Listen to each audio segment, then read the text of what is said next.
अस्सलाम वालेकुम दोस्तों। उम्मीद है आप लोग सब खैरियत से होंगे। आज हम लोग पाकिस्तान स्टडीज़ का क्लास इंटरमीडिएट का लेक्चर नंबर 30 या लेक्चर नंबर 38 करने वाले हैं। आज हमारा टॉपिक यानी कि उन्वान होगा वो सिविल राइट्स का पार्ट 2 है बेटा।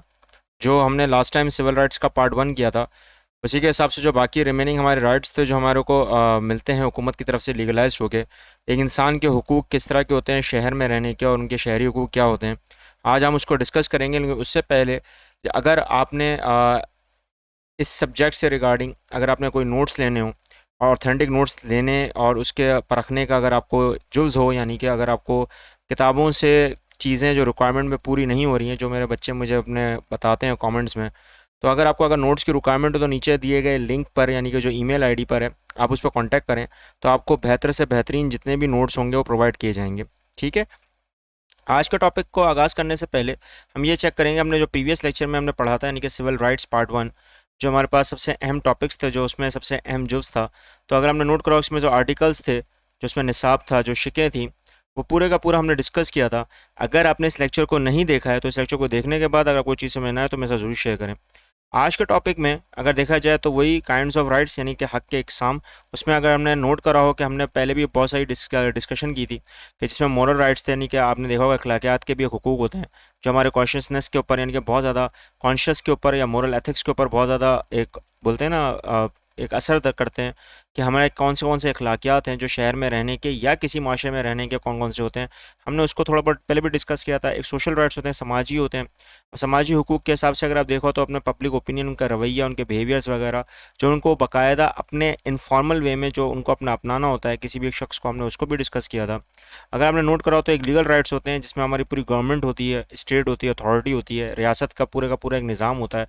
तो उसमें जितने भी कवानीन बनाए जाते हैं तो उसको अगर कोई शख्स वायलेट करता है तो उसके ऊपर जितने भी राइट्स होते हैं जिसके ऊपर ये वायलेशन हुई है तो उसके हिसाब से जितनी पनिशमेंट होती है, या देखा जाए तो जितनी भी ज़्यादा पीनल कोड्स होते हैं, एक रियासत किस तरह से उस चीज़ों को हैंडल करती है, तो उसमें दो तरीके के राइट्स होते हैं जिसमें पॉलिटिकल राइट्स होते हैं और सिविल राइट्स होते हैं। हमने पहले पॉलिटिकल राइट्स को डिस्कस कर चुके हैं, हम लोग सिविल राइट्स पर डिस्कस कर रहे हैं जिसका आज आप पार्ट 2 पूरे का पूरा डिस्कस करेंगे। तो उसमें जो रिमेनिंग राइट्स रह गए थे तो उसमें सबसे अहम राइट जो आता है वो राइट टू एजुकेशन है। अच्छा बेटा देखो, इसमें यहाँ पे तालीम का निज़ाम में अगर यहाँ पे नोट करो तो यहाँ पर तालीम बहुत ज़्यादा ज़रूरी है। अगर देखा जाए तो इससे पहले एक राइट होता है जिसको हम बोलते हैं राइट टू हेल्थ। तो राइट टू हेल्थ जो है वो जाहिर सी बात है, जब इंसान को सेहत यानी कि राइट टू लाइफ में ही वो बात आ जाती है जो हमने पहले डिस्कस किया था कि अगर इंसान की ज़िंदगी यानी कि वो बात हो गई सेहत के लिहाज से भी कि अगर ज़िंदगी ही नहीं होगी उसकी तो फिर तो उसका कोई फ़ायदा ही नहीं है, फिर तो वो तालीम भी हासिल नहीं कर सकता। तो इसलिए दूसरा सबसे अहम राइट जो होता है वो एजुकेशन है। यहाँ पे अगर आप देखो तो जहानत और एक अच्छे शहरी होने का सबूत भी एक पढ़ा लिखा शख्स यानी कि एक समझदार शख्स, एक इल्म वाला शख्स, क्योंकि यहाँ पे मैंने लिखा इसलिए कि जाहिर सी बात है अगर उसके अंदर नॉलेज ही नहीं है, उस चीज़ की इल्म ही नहीं है और उसमें अमल भी नहीं है तो फिर वो फजूल है। फिर वो जितनी भी तालीम हासिल कर ले वो फजूल ही होगा। ठीक है ना। तो यही वो चीज़ें हैं जहाँ पर मॉडर्न स्टेट्स का भी कॉन्सेप्ट आता है, यानी कि जदीद रियासतें जो तरक्की करती हैं वो अपने कवानीन के अंदर एक सबसे अहम चीज़ रखती है, वह तालीम। अब तालीम के हिसाब से ये पूरी कायनात के हिसाब से भी अगर देखा जाए तो हर शख्स यानी कि हर इंसान का ही हक है, चाहे वो मेल हो चाहे वो फीमेल हो। लेकिन असल में आज ये ज़रा थोड़ा डिफरेंट हो गया है, हर लिविंग ऑर्गेनिज्म का यानी कि जो भी जानदार चीज़ है उसका हक हो गया है कि वो तालीम हासिल करे। अब यहाँ पर एक बड़ा अजीब सा सवाल हो जाता है कि अब वो कौन सी ऐसी जानदार चीज़ें हैं, तो सब कुछ इतनी ज़्यादा जानदार चीज़ें मौजूद हैं, तो वो कौन कौन से, देखो बेटा एक याद रखना कि हम लोग ने अब एनिमल्स को भी ट्रेन करना शुरू कर दिया है। वो ट्रेनिंग तालीम में भी आती है। ठीक है ना। अब वो तालीम के हिसाब से अगर देखा जाए तो मूवीज़ में या फिर किसी सर्कस या वगैरह जहाँ ट्रेनिंग स्कूल्स करवाए जाते हैं तो वहाँ पर एनिमल्स की रिक्वायरमेंट होती है, तो वहाँ उनको ट्रेन किया जाता है। वो ट्रेनिंग भी कहीं ना कहीं कुछ चीज़ों को सिखाने का अमल है। तो वो सिखाने के अमल में अगर उनको कोई नुकसान हो जाता है, यानी कि अल्लाह ना करे कि उनको कोई ऐसा हादसा पेश आ जाता है, तो यहाँ पर फिर उस ओहदेदार का हक होता है, यानी कि उसका यानी कि एनिमल का तो हक है कि वो ओहदेदार जो उसके साथ है, जो उसका मास्टर है, वो उसका केयरिंग करे। ये कॉमन सेंस की बात होती है, लेकिन यहाँ पर हम लोग इन चीज़ों को नहीं देखते। बिंग एज अ पाकिस्तानी हम तो नहीं देखते, लेकिन यूरोपियंस में ये बड़े स्ट्रिक्ट रूल्स हैं, वहाँ पे एनवायरनमेंट के बहुत ज़्यादा रूल्स सिखाए जाते हैं। तो यही वो चीज़ें हैं जिसकी वजह पर बहुत ज़्यादा राइट्स को अहमियत भी दी जाती है। अगर देखा जाए तो दूसरा सबसे अहम राइट जो हम लोग हमेशा बच्चों को और आप लोगों को, दोस्तों को, सबको एक रिक्वायरमेंट होती है, वो right to freedom of speech है। अब स्पीच और एसोसिएशन या एक्सप्रेशन, अगर यहाँ पे आप देखो तो ये बहुत एक अहम राइट है। यहाँ पे आज़ादाना हक है किसी को भी बोलने का। अब बोलने का मतलब ये नहीं कि कुछ भी बोले बंदा, ऐसा नहीं है कि मार्केट में खड़े होकर गालियम गलोची करना शुरू कर दे, ऐसा भी हक नहीं है। लेकिन वो गालियम गलोच के ऊपर भी कहीं ना कुछ एक बोलते हैं ना नियत, इंटेंशन या मोटिव दिखना चाहिए। लेकिन अगर मोटिव नहीं है तो फिर वो फजूल है। इसी हिसाब से अगर देखा जाए तो एक अच्छे शहरी होने का सबूत भी यहीं पर आता है, और एक जमहूरियत का निज़ाम को भी देखते हैं। यहाँ पे डिस्पोटिक और ट्रायनिकल का मतलब यही है कि जितना भी जुल्मदार या कोई गलत निज़ाम हो रहा हो तो उसके खिलाफ आवाज़ उठाना, यानी कि पॉजिटिव वे में बेटा। हर चीज़ पॉजिटिव में रख के राइट को दिया जाता है, एक हक को दिया जाता है शहरी को। यहाँ पे शहरी की बात हो रही है तो इसमें इसमें ये नहीं है कि कोई मुसलमान हो या हिंदू हो या ईसाई हो, ऐसा कुछ नहीं है। एक शहरी, उसका ये हक है कि अगर उसके साथ कोई गलत हो रहा है या वो गलत चीज़ को देख रहा है तो वहाँ पे उसका बोलने का हक है। इसी तरह अगर देखा जाए तो right of freedom of speech के बाद एक्सप्रेशंस आते हैं। अब एक्सप्रेशंस हम लोग खुद ये नोट करते हैं कि कहीं ना कहीं हमारे जहन में आते हैं कि हम लोग अपने गेस्चर्स और पोस्चर्स को दिखाकर या अपने फेस एक्सप्रेशन को दिखाकर, अपनी बॉडी लैंग्वेज को दिखाकर कहीं ना हम लोग एक्सप्रेस करते हैं। जैसे आजकल मोबाइल में इमोजीज आ गए हैं, एक तरीके से वो इमोजीज आपके फीलिंग्स एक्सप्रेशंस होते हैं। लेकिन वो इमोजीज का अगर हम लोग गलत फ़ायदा उठाएं तो फिर वो गलत हो जाएगा ना, उसको ब्लैकमेलिंग में लेकर आए तो फिर वो एक अलग ही चीज़ हो जाती है। तो इसी तरह अगर देखा जाए तो यहाँ पे आपको लिबर्टी तो आज़ादी होती है अपने आप को एक्सप्रेस करने के लिहाज से। लेकिन पब्लिक स्पीचेस में अगर आप क्रिटिसाइज़ करते हो किसी ऐसी पॉलिसीज़ को जिसके आपकी पॉलिसीज़ ख़राब नहीं है, चाहे वो गवर्नमेंट की हो चाहे वो किसी भी शख्स की हो, उसकी अगर पॉलिसीज़ ख़राब नहीं है और गवर्नमेंट उसको पॉजिटिव वे में या कॉन्स्टिट्यूशन मैनर में रखते हुए काम कर रही है, तो आपका कोई जवाब नहीं बनता है कि उसके ऊपर कोई ऐसी तनकीद करें या उसको ऐसी कुछ स्पीच करें लोगों को जिसमें भड़कना हो जाए या कोई ऐसा वायलेशन शुरू हो जाए जिसकी वजह से आपको नुकसान हो। तो ऐसा नहीं होना चाहिए। हाँ, एक बच्चों का मेरे पास सवाल आ जाता है, तो सर ये जो वॉल चॉकिंग होती है, जो बाहर आप देखते हैं कि दीवारों पे वॉल चॉकिंग हुई हुई है, तो ये क्या चीज़ है? तो बेटे गलत है, सिंपल गलत है। अब सावित्री माई का क्या कसूर है भाई? वो अब नोट वाली बात है कि ये तो एक गलत चीज़ है ना। एक पता है कि अगर एक बंगाली बाबा का अगर आप पोस्टर लगाओगे उसके नीचे लिखोगे अल्लाह ना करे कि कमज़ोरी, अब ये क्या क्या जवाज़ है? तो ये बेटे राइट ऑफ एक्सप्रेशन नहीं है, ये ना ये स्पीच है, ये कुछ और ही चीज़ है। तो प्लीज़, ये हमारे दिखता है कि ये मुल्क में है लेकिन गलत है ये, लेकिन हम इसको रोक नहीं रहे। वही बात है ना कि हमें पता ही नहीं है, जब पता नहीं है तो हम रोकते भी नहीं है चीज़ों को। तो ये एक असल बात है। इसके हिसाब से अगर देखा जाए तो गवर्नमेंट को पनिश करना चाहिए, जो मैंने नीचे लिखा हुआ है कि क्रिटिसाइज, तनकीद पॉलिसीज़ के ऊपर हो, चाहे कोई भी एक एक्ट हो, कोई भी अमल हो जिस पे बाकायदा फ्रीडम ऑफ स्पीच के ऊपर रखते हुए बहुत सारी बातें हो रही हों, तो वो गलत है। क्योंकि बेटा देखो, बुक्स लिखना बुरी बात नहीं है, ठीक है ना, किताबें लिखना बुरी बात नहीं है, मीडिया बुरा नहीं है। लेकिन अगर आप उसमें किस ऐसी चीज़ को क्रिटिसाइज़ करो जिसके पास को आपका कोई एविडेंस नहीं है या कोई ऐसा जवाब नहीं है या कोई ऐसा मुकाम नहीं है, तो फिर वो गलत हो जाती है। तो कॉमन सेंस की बात है। इसी तरह पब्लिक में खड़े हो या मार्केट में खड़े हो या किसी की बुराई कर रहे हो जब वो बुरा नहीं है, और पता होना चाहिए घर की बातें बाहर नहीं करनी चाहिए, तो फिर वही घर की बातें अगर चीख चीख के बाहर करेगा तो फिर वो फ्रीडम ऑफ स्पीच नहीं है, वो एक्सप्रेशन नहीं है, वो मसला है, वो प्रॉब्लम है। तो वो प्रॉब्लम पूरी दुनिया को दिखाने की ज़रूरत नहीं है। तो ये वो चीज़ें हैं कि जहाँ पर हमारे ये राइट तो हमें मिला हुआ है, लेकिन हम इसको पॉजिटिव में रखना है, कॉन्स्टिट्यूशनल मैनर में रखना है, नेगेटिव में लेके नहीं जाना है। ये सिंपल सी बात है। इसके बाद अगर देखा जाए तो सबसे बड़ा राइट आता है, जो सबसे अहम बात होती है, right of freedom of press. अब प्रेस के हिसाब से यहाँ पे वही बात आती है कि मैंने पहले ही बताया कि न्यूज़पेपर्स हैं, मैगजीन्स हैं। लेकिन न्यूज़पेपर और मैगजीन में अगर आप कोई ऐसी चीज़ जो क्रिटिसाइज, अगेन वही बात करते हो, वो पब्लिश कर रहे हो, वो चीज़ें पब्लिश कर रहे हो जो आपके मुल्क को नेशनल इंटरेस्ट में रखते हुए ख़त्म कर सकती है, या कोई ऐसी चीज़ जो लेबल या सिलेंडर या डेफेमेशन में आती हो, आपको पता है ना, इल्ज़ाम तराशी, धोखेबाजी, तो ये सारी चीज़ें अगर आप इन चीज़ों के लिए बुक लिख रहे हो या मैगजीन लिख रहे हो तो ये गलत है। किसी को उकसा रहे हो तो भी गलत है। लेबल का मतलब होता है उकसाना, तो वही बात होती है, अगर आप उसको गलत के लिए उस उकसा रहे हो या उस पर इल्ज़ाम लगा लगा के उस पर तनकीद कर करके उसको उकसा रहे हो तो ये भी गलत है। तो ये वो चीज़ें होती हैं कि कहीं ना कहीं हम लोग नोट करना चाहिए कि नहीं, ऐसा नहीं होना चाहिए। लेकिन फ्रीडम ऑफ प्रेस का भी हमने बड़ा नाजायज़ फ़ायदा उठाना शुरू कर दिया है। अब अगर हम लोग ऑब्सीन या डर्टी मैटर्स को लिखना शुरू कर दें जो हमारे कवानीन में लिखा हुआ है, अगर हम वो चीज़ें बेचना शुरू कर दें या दिखाना शुरू कर दें तो फिर वो गलत चीज़ है बेटा। जो गलत है वो तो गलत है, ठीक है ना बेटा। अब ऐसा नहीं हो सकता कि हर किसी के, आप बोलते हैं ना ब्लैकमेलिंग, फेसबुक, आजकल सोशल मीडिया, हम लोग सोशल मीडिया को भी इस चीज़ों में लेकर आ गए। तो वही बात होती है कि जो पीडीएफ की बुक्स होती हैं या पीडीएफ की मैगजीन्स होती हैं, या वो हम लोग शेयर कर लेते हैं, तो ये भी गलत होता है। तो बहुत सारी चीज़ें होती हैं, किसी की तस्वीर लगा के उस पर दे दिया, अब वो गलत चीज़ है, गलत काम है, तो एक कॉमन सेंस की बात है। और इसी को रखते हुए हमारे बहुत ज़्यादा मैटर्स क्रिएट हो जाते हैं, जैसे रसुल्ला के ऊपर जो आपका नामूस रसालत के ऊपर बड़ी बातें होती हैं, तो वो इस पर रख कर होती हैं प्रेस पे।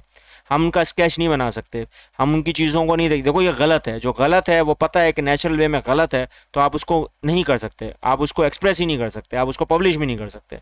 एक सिंपल सी बात है। अगर देखा जाए तो राइट टू वर्क या इनकम और रेस्ट, ये रेस्ट जो है आराम है। बेटा देखो जाहिर सी बात है, इंसान को बोला जाता है, पहले आपको बताया ना कि जब इंडस्ट्रियलाइजेशन आया था तो उस वक्त वर्कर्स 14-14, 24, इवन के 18-18 घंटे काम कर रहे हैं, पूरा दिन भी काम कर रहे हैं। तो वो जो चीज़ थी वो गलत थी, वो इनकम के हिसाब से वर्क, एक बोलते हैं ना कि कैपिटलिस्ट का एक कुछ वक्त दौर चल रहा था कि जितना जो उस वक्त ओनर था या लैंडलॉर्ड था वो वर्कर्स के ऊपर इतना जुल्म कर रहा था कि बस नहीं, कि उनको तनख्वाहें कम दे रहा है, उजरत कम दे रहा है, काम ज़्यादा ले रहा है, आराम कम दे रहा है, लोग मर जाएं कोई फिक्र नहीं। तो इसके ऊपर ये राइट बनाया गया। लेकिन ये असल राइट कहाँ से शुरू हुआ? चाइना से। और चाइना की आपको पता पूरी हिस्ट्री है, 60,000 ईयर्स की हिस्ट्री है, वो ये बोलते हैं। लेकिन हमारी किताबों में पता चलता है कि इनकी जो पूरी हिस्ट्री है वो 12,000 ईयर्स की है। लेकिन चलो 12,000 ईयर्स में भी अगर उन्होंने कुछ सीखा है तो वो कुछ ना कुछ तो सीखा है ना। अब उसी के हिसाब से देखा जाए तो यहीं से वो शुरू हुआ है, वेजेस और रेस्ट का, क्योंकि उनके दरमियान में कम्युनिज्म चलता है। और कम्युनिज्म का मतलब आपको सिंपल पता है कि right to own everybody property, जो सब ओन करते हैं एक चीज़ को। तो ये वो रीज़न है जिसकी वजह से वर्कआउट का होता है। लेकिन 8 घंटे का काम और 8 घंटे का सोना लाजमी है। तो ये वो चीज़ें हैं कि जहाँ पर हम लोगों ने इस चीज़ को रेस्ट में भी लेकर आ गए, इनकम में भी लेकर आ गए, हमारी ड्यूटी बन गई है। यहाँ पर अगर माशियत और एक एम्प्लॉयमेंट या रोज़गार के हिसाब से देखा जाए तो ये भी एक चीज़ है। वरना तो इकोनॉमिक वरीज़ में अगर देखा जाए, एक माशी लिहाज से अगर मसाइल का अगर हल देखना हो तो अनएम्प्लॉयमेंट रेट ज़्यादा हो जाएगा, फिर लैक ऑफ इनकम भी जो है वो भी हो जाएगी, आमदनी का जरिया भी कम बन जाएंगे, क्योंकि लोग बीमार पड़ना शुरू हो जाएंगे, रेस्ट नहीं मिलेगा। और आपको पता है जब रेस्ट नहीं मिलेगा तो एक पॉपुलेशन का जरिया जो होता है वो भी ख़त्म हो जाएगा। तो बहुत सारी चीज़ों को नोट करना पड़ता है। इसी वजह से ये राइट इंट्रोड्यूस करवाया गया, ये हक दिया गया लोगों को। इसलिए आज ये पूरी मॉडर्नाइज कंट्रीज़ के पास ये हक है इन चीज़ों का भी। इसके बाद अगर देखा जाए तो सबसे अहम राइट्स जो आते हैं, जो अगर देखा जाए तो राइट टू मैरी है, यानी कि मैरिज का भी एक राइट है कि आप शादी कर सकते हो। आप शादी की जो बुनियाद है पाकिस्तान के ऊपर, जो ओरिजिन हो गया, जो बेस हो गया है कि लड़की की उम्र जो 20 साल हो, लड़के की उम्र 22 साल हो, अब ये कर दिया गया है। लेकिन पहले 18 साल की होती थी। लेकिन अब वही बात होती है कि ये जितना उम्रें बढ़ती चली जाएंगी उतना ही फैमिली सिस्टम डिस्टर्ब होता चला जाएगा। लेकिन वही बात आती है कि आजकल के दौर के लिहाज से इनकम कमाने, इकोनॉमिक्स के कमाने वगैरह वगैरह जो भी हैं 10 मसले, वो 10 मसले हमारे क्रिएट किए हुए हैं। लेकिन वही बात होती है कि फैमिली का कॉन्सेप्ट आहिस्ता आहिस्ता ख़त्म हो जाएगा, आप उसके रेटिंग बढ़ाते चले जाएंगे। लेकिन यहाँ पे किसी को फिक्र ही नहीं है क्या करें, साइकोलॉजी भी नहीं है, सोशोलॉजी भी नहीं पढ़ाते, ना सिविक्स पढ़ाते हैं। तो वही रीज़न है कि हम लोग सिर्फ ये देखते हैं कि कहाँ से हमें बेनिफिट मिल सकता है, मुनाफा कहाँ पर है, तो हम उन चीज़ों को रखते हुए इन चीज़ों पर लेकर आ जाते हैं। तो ये एक तरीके से सही भी हुआ है, बोलते हैं सही हुआ है, लेकिन बोलते हैं ना कि अगर एक नेचुरल ह्यूमन हिसाब से देखा जाए तो ये गलत है। जितना ज़्यादा अगर कम उम्र, यानी कि एक उम्र के लिहाज से अगर उनको कर दिया जाए तो वो एक बहुत सी बुराइयों से बच जाते हैं। अब इसके पीछे बहुत बड़े रीजंस भी हैं। अगर आपने नोट करा हो कि राइट टू मूवमेंट भी है, अब जाहिर बात तहरीक चलाने का भी एक निज़ाम होता है। अगर आप ऐसे ही मुंह उठा के एहतजाज करते चले जाओगे, प्रोटेस्ट करते चले जाओगे तो कोई फ़ायदा नहीं है। अब अगर वहाँ पर अगर अपने शहरियों का वर्गलाओगे, अगेन वही बात हो जाती है कि तहरीक करते वक्त आपने उनको वर्गला दिया और उसके ऊपर फिर आपने अपना काम शुरू कर दिया। या फिर एक बड़ी बात कि आपने मूवमेंट की एक जगह से दूसरी जगह, एक मुल्क से लेकर दूसरे मुल्क में चले गए, तो यहाँ पर कहीं ना कहीं बहुत बड़ी बात होती है कि इम्प्रिजनमेंट का जो है या ड्यूरेस का जो कॉन्सेप्ट है, यानी कि थ्रेट का या प्रेशराइजेशन का, वो अमल आ जाता है। लेकिन यहाँ पे एक राइट है कि अगर आप इन चीज़ों को एक नेगेटिव में लेके नहीं जा रहे हो तो फिर तो ठीक है, फिर तो आपका हक बनता है। जैसे अगर मिसाल दूं, IRF का एक बहुत बड़ा इंस्टीट्यूशन है जिसमें डॉक्टर जाकिर नाइक साहब जाते हैं कि एक जगह से दूसरी जगह वो अपनी लेक्चर्स को देखते हैं, तो उसमें लोग आके जो बैठते हैं, ये तहरीक है, इस्लाम की एक तहरीक है, दावत है। अब वो दावत के हिसाब से आपको एक राइट है, लेकिन अगर उसमें आप बैठा कर किसी को खुद कुछ बम बार बना रहे हो तो फिर तो एक अलग ही एक हो जाएगा। तो वो एक अलग निज़ाम है। तो वो नेगेटिविटी ना हो, वो एक थ्रेट ना हो, वो एक प्रेशराइजेशन ना हो, वो एक ऐसा ना लगे कि ये जा रहा है बंदा तो ऐसा कुछ काम कर रहा है, ऐसा नहीं होना चाहिए। तो आपको राइट टू मूवमेंट का भी हक है। इसके बाद सबसे अहम बात आती है, जो आती है राइट ऑफ पब्लिक, यानी कि मीटिंग्स हैं और एसोसिएशन हैं। ये पॉलिटिकल एक राइट है बेटा। आप अपने ग्रुप्स बना सकते हो, एक ऑर्गेनाइजेशन बना सकते हो, उसमें आप कॉन्स्टिट्यूशन मेजर्स में रखते हुए पॉजिटिव वे में अपनी सियासत और अपनी सकाफत को उजागर कर सकते हो माशरे के अंदर।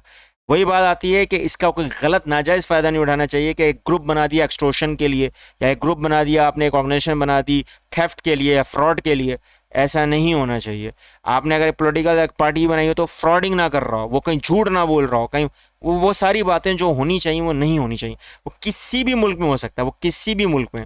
मैं सिर्फ और सिर्फ पाकिस्तान, इंडिया या एशिया या यूरोप या मिडल ईस्ट नहीं, पूरी दुनिया की बात कर रहा हूँ इसमें, कि कहीं पे भी किसी वक्त भी कोई भी ओपिनियन या एक्सप्रेस ऐसा कर रहा हो और उसमें पर अपने एक एसोसिएशन बना के उसको उनको अपनी सोच, अपने आइडियल्स, अपनी एक रोशनास तरीके से चीज़ों को दे रहा हो, लेकिन अगर वो नेगेटिव वे में तो वो गलत है।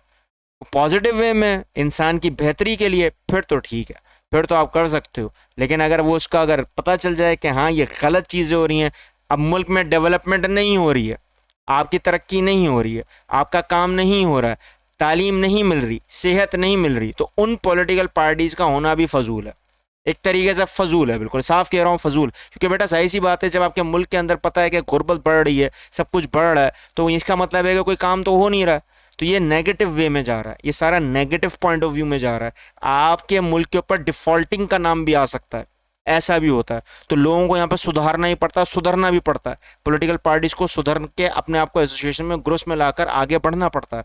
ऐसा नहीं कि सिर्फ और सिर्फ बिगाड़ ही हो, अच्छा भी होना चाहिए, दुनिया को दिखे कि अच्छा हो रहा है, वरना उस पॉलिटिकल पार्टी का कोई फ़ायदा नहीं है। जिसकी मिसाल आज बर्मा है, अगर देखा जाए तो वहाँ पे बाकायदा आप पता ना कोप हो गया, मिलिट्री कोप हो गया, वहाँ पे रिजीम आ चुकी है, डेमोक्रेटिक से हट के पूरे का पूरा डिक्टेटरशिप की तरफ जा रहे हैं।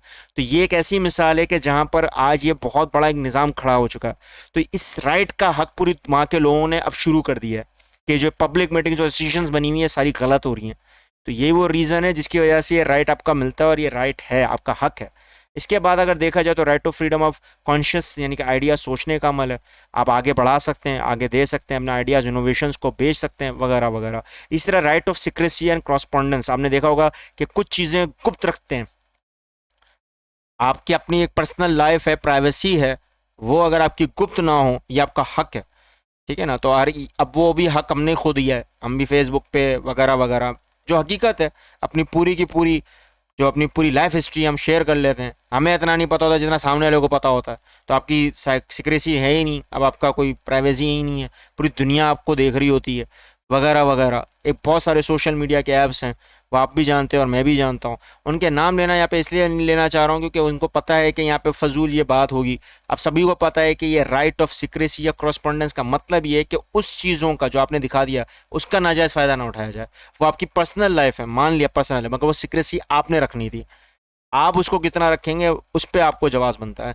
अगर आप अपनी सिक्रेसी को उठा के फेंक देंगे कि मैं क्या करता हूँ पूरे दिन में, मैं क्या खाता हूँ, क्या पीता हूँ, क्या पहनता हूँ, तो बेटा आपकी सिक्रेसी फिर ख़त्म हो चुकी है, आप उसके ऊपर राइट पे नहीं कर सकते। आपकी सिक्रेसी ये हो कि आप ये करते ही नहीं हो, आप सोशल मीडिया पे ही नहीं हो, टिकटॉक पे ही नहीं हो, फेसबुक पे भी नहीं हो, वगैरह वगैरह, किसी भी सोशल ऐप में नहीं हो। फिर आपकी कोई सिक्रेसी अगर जाती है तो फिर वहाँ आप क्लेम कर सकते हो, वहाँ क्लेम आपका ये राइट आता है, ठीक है। लेकिन अगर आपने पहले ही अपने आप को इतना एक्सपोज कर दिया है तो फिर आपका ये राइट खत्म हो चुका होता है एक तरीके से, ठीक है। तो राइट टू माइग्रेशन, आपने बताओ ब्रेन ड्रेन का कॉन्सेप्ट है कि हाँ भाई कि हम लोग अगर अपने मुल्क में अगर अच्छे नहीं है तो हम दूसरे मुल्क में चले जाएं, माइग्रेट कर जाएं, हिजरत कर जाएं। तो ऐसा भी होता है कि हिजरत के दौरान आपको चीज़ों की रिक्वायरमेंट होती है, वीज़ा वगैरह वगैरह, पासपोर्ट, ये सब रिक्वायरमेंट्स पूरी होनी चाहिए, आपके डॉक्यूमेंट्स पूरे होने चाहिए। ये आपका हक है कि आप किसी भी मुल्क में जाकर रह सकते हो, लेकिन आपकी अपनी रिक्वायरमेंट्स पूरी होनी चाहिए। अगर आप इलीगल तरीके से कहीं गए हो तो फिर तो ऐसी बात है, आपका राइट ही नहीं है, फिर वहाँ आपका हक ही नहीं है। बात समझ में आ रही है। तो ये वो चीज़ें हैं कि जहाँ पर आपको ये पूरे राइट्स दिए गए हैं, आपको पूरा हक दिया गया है कि आप अपने सिविल राइट्स को इस्तेमाल कर सकते हो। लेकिन अगर इन चीज़ों में अगर आप रखकर अपने आप को गलत साबित करोगे, पॉजिटिव में नहीं नेगेटिव वे में, फिर मैं कह रहा हूँ पॉजिटिव में नहीं नेगेटिव में लेके जाओगे तो आपके सारे राइट जितने मैंने आपको भी सिखाए वो सब बेकार हैं, आपका कोई राइट नहीं है, फिर उन चीज़ों में आपका राइट ही नहीं बन रहा।